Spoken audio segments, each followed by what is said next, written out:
10 tips to boost your confidence as a leader. So let's get started.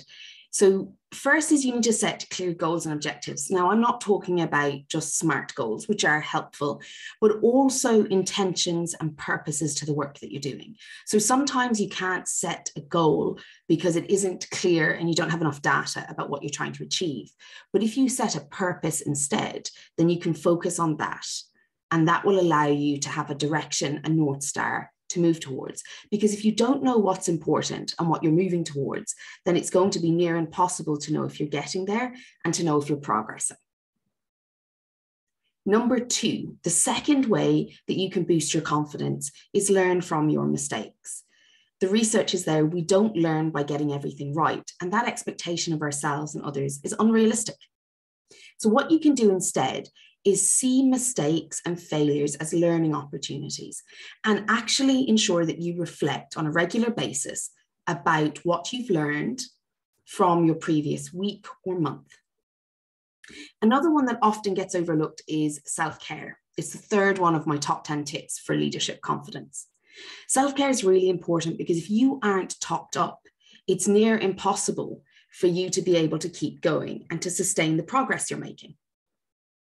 So self-care isn't just a fluffy thing. I'm not just talking about bubble baths and chocolate, although those things are fabulous.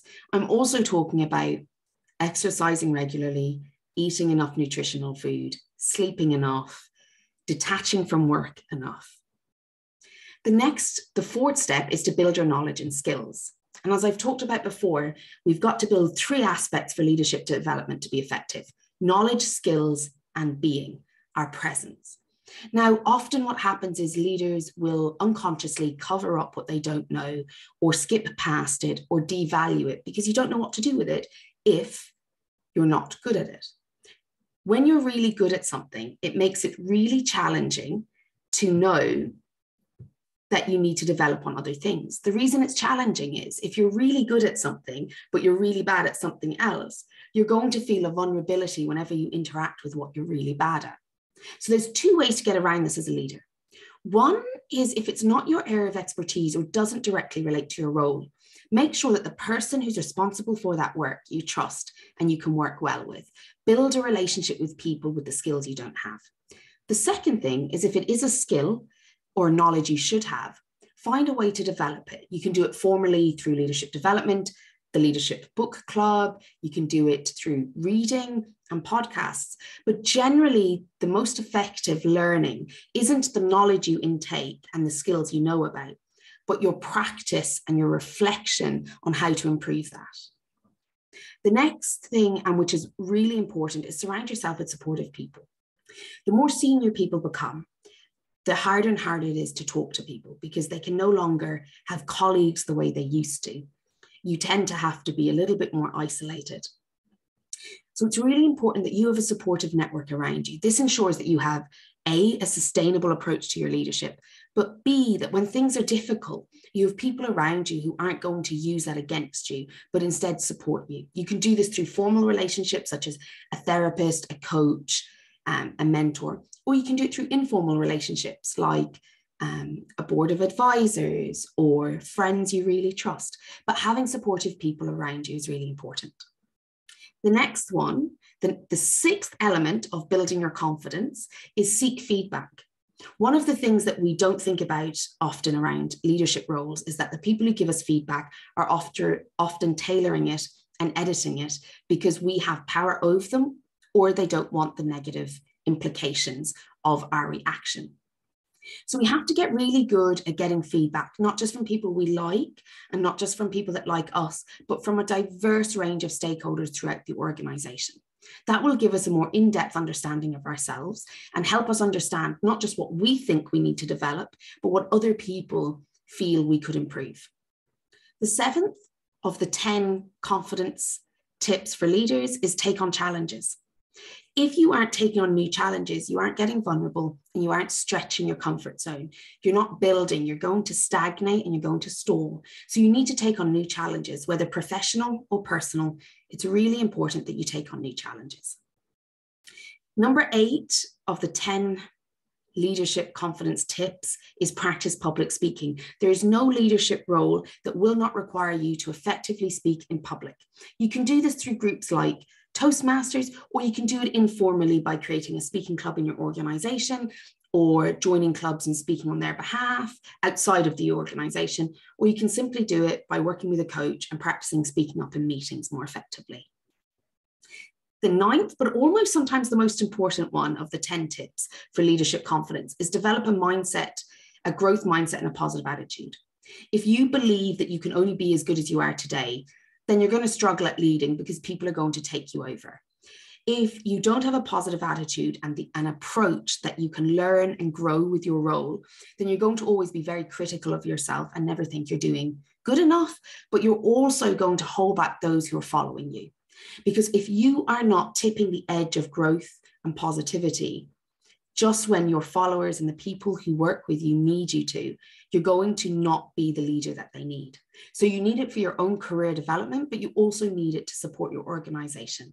If you do not believe growth is possible, if you do not focus on ways of finding solutions, but are more problem orientated, you're going to really struggle to lead and influence others.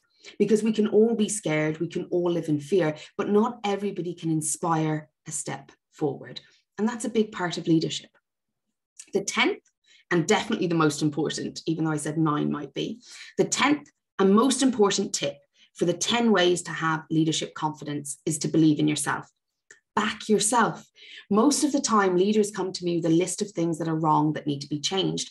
And while they may need to develop that and improve that, and that may be valid, if you do not believe in yourself, you're going to really struggle to get others to believe in you at crucial moments. If you do not back yourself and do what's important for you and in your life and your career, then you're going to really struggle to take a stand when it's important, to make a critical decision. Self-doubt happens to everybody at different points for different reasons. We all have triggers. It happens to everybody. But to live in that self-doubt, to feed that self-doubt, to find evidence that that self-doubt is true is really unhelpful. It will solidify you in a fixed mindset, meaning keeping you stuck. It will move you into negative thinking, and we already have a negative bias. We already naturally know what the threats are. It actually requires us to focus on what we can do, what support we need, who we need to talk to, what can be done, what the solutions are, and we need to believe in ourselves.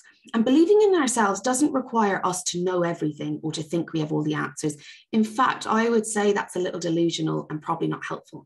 Believing in ourselves is believing that when things get difficult, I will seek out the right data, information, people, practices, and solutions.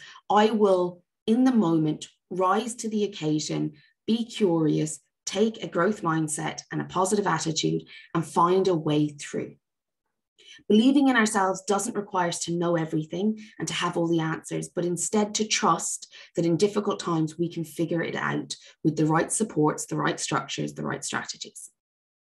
So they are my top 10 tips for leadership confidence. And each one is really important to be nurtured over time and nourished. And it's okay if you're sitting there and you're saying, oh, I'm missing 3 of those, or I'm missing 6 of those, or I'm missing 7 of those.